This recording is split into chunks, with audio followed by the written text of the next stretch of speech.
The snow had fallen quietly that night, December 1st, 2021. St. Paul had tucked itself under a blanket of white. There were no screams, no alarm bells, just a single trail of footprints in the snow, leading into the home of 68-year-old Ellen Bruckner, but none leading out. That's the part that still gives detectives chills. Because inside that warm, neatly kept suburban home, Ellen Bruckner lay dead, face up on the living room carpet, eyes still open in shock. There were no broken windows, no signs of forced entry, no defensive wounds, just one deep gash to the skull, and one bloody footprint left behind like a signature. She was found in her living room, eyes wide open, her mouth frozen mid-scream, as if death had caught her mid-plea. There was no forced entry, no broken glass, no overturned furniture. The home was quiet, still, undisturbed, almost too perfect. But on the soft white carpet just a few feet from her body lay a single blood-soaked footprint. That one clue told detectives everything they needed to know, or so they thought. It matched the boot of a troubled man she had once helped, a man with a history of violence. He even confessed. Case closed. But what if that confession was broken? What if that footprint, the one shred of certainty in a sea of unknowns, had been planted? What if the real killer wasn't a stranger, but someone who knew exactly how to manipulate the evidence and make the world believe a lie? This is not just another murder case. This is a chilling unraveling of trust, family, and deception. A forensic betrayal so precise it nearly buried the truth forever. This is Footprint to Murder, a WCCO true crime original. And once you know how it ends, you'll never look at a crime scene the same way again. When first responders arrived that morning, alerted by a worried neighbor who hadn't seen Ellen pick up her newspaper in 2 days, they were met with eerie stillness. A tea kettle had gone cold. The TV was still on, low-volume static humming like a ghost. The body was positioned deliberately, too carefully, as if someone had tried to erase their presence, but couldn't resist leaving something behind. The footprint, male-sized, deeply pressed, trailing from the corpse to the hallway, then stopping. Investigators would later say it wasn't just a footprint, it was a message, one Ellen could no longer read, and one that nearly condemned the wrong man.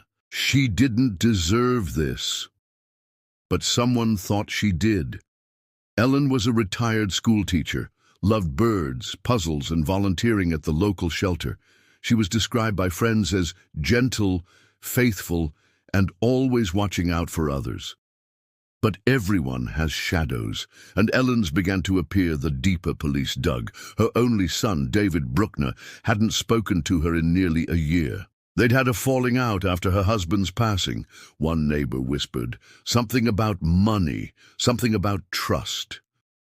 David told police he was devastated to hear of her death, but investigators found out he had flown into Minneapolis just 2 weeks before the murder, without telling anyone. His reason? Business. Yet there were no records of any meetings, hotel stays, or rental cars. He also hadn't reported a visit to Ellen's house, but the footprint didn't match his size, nor his gait, nor the pattern of pressure on the carpet. David remained a person of interest, but not the primary suspect. That distinction went to a man from Ellen's past, a man she once called family. In 2019, Ellen had been volunteering at a downtown homeless shelter. That's where she met Andre Kellor, a 42-year-old ex-military vet with PTSD. Kellor had been in and out of institutions, shelters, and trouble. But Ellen took a liking to him. She offered him food, encouragement, even a place to sleep during the harshest winter months, her garage. For a while, they formed a bond, until that bond fractured. 6 months before her death, Ellen filed a restraining order against Kellor. In court documents, she wrote, "Andre waits outside my house, watches me. I feel I'm being hunted." Police tried to locate him after the report, but he disappeared into the city's underbelly. No fixed address, no contact, until the murder. And the footprint? It matched the exact brand and size of Kellor's combat boots. He was arrested in a squat just 3 miles from the scene, disoriented, silent, wearing the same boots. "She locked me out like trash," a confession and a chill. When detectives questioned Kellor, he initially denied everything. Then he cracked. He spoke of betrayal. "She said I was her family," he muttered. "Then she told me I was sick, that I couldn't be trusted."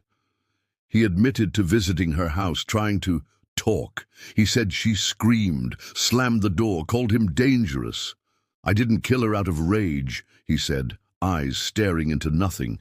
"I did it because she told me I didn't matter anymore." For prosecutors, that was the nail in the coffin. The narrative fit: a mentally unstable man, a history of violence, an emotional trigger. The case was about to close, but one piece of evidence refused to sit quietly: the footprint.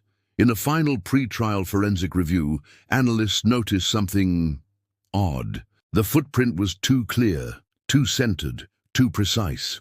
The blood pattern around it was undisturbed, unlike the chaotic spatter around the crime scene. Pressure tests revealed a startling conclusion. The print hadn't been made by someone walking naturally. It had been pressed into the carpet deliberately. That meant one thing: Andre Kellor may have worn the boots, but he didn't leave the mark. Someone else had, and they wanted Kellor to take the fall. And the truth comes out: blood runs thicker than footprints. All eyes turned back to David Bruckner. The financial audit uncovered damning details. David was nearly bankrupt.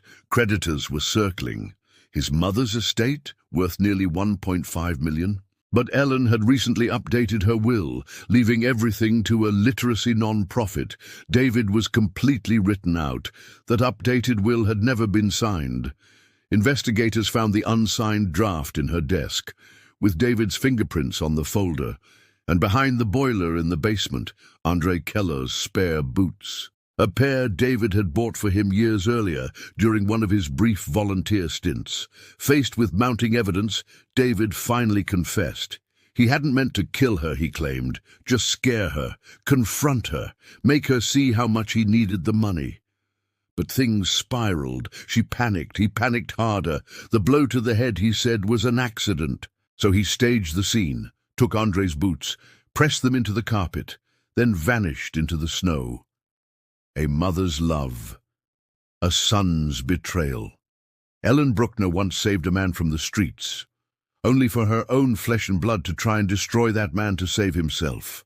Andre Kellor was exonerated, released from custody, but he disappeared shortly after, refusing interviews or support. David Bruckner was sentenced to life in prison for first-degree murder and obstruction of justice. As for Ellen, the woman who fed birds and loved puzzles, died believing the world was cold, but never guessed the ice would come from her own home. The last footprint. In the end, justice wasn't found in blood or memory. It was found in a footprint, too clean to be real, too strange to be overlooked. One deliberate step that nearly led a man to death and ultimately uncovered a much colder kind of killer. Footprint to Murder is a WCCO True Crime original. For more haunting real stories, subscribe to our weekly feature series. One bloody footprint almost destroyed an innocent man's life because the truth was buried beneath a perfect lie. If this story gripped you, don't just watch and walk away. Hit that subscribe button to uncover more true crime stories that unravel the dark, hidden threads most people miss. Leave a comment. Did you suspect the killer from the start, or did the twist catch you off guard? And share this with someone who thinks the evidence never lies, because sometimes it does. The next story might be even closer to home than you think. Stay curious, stay unsettled.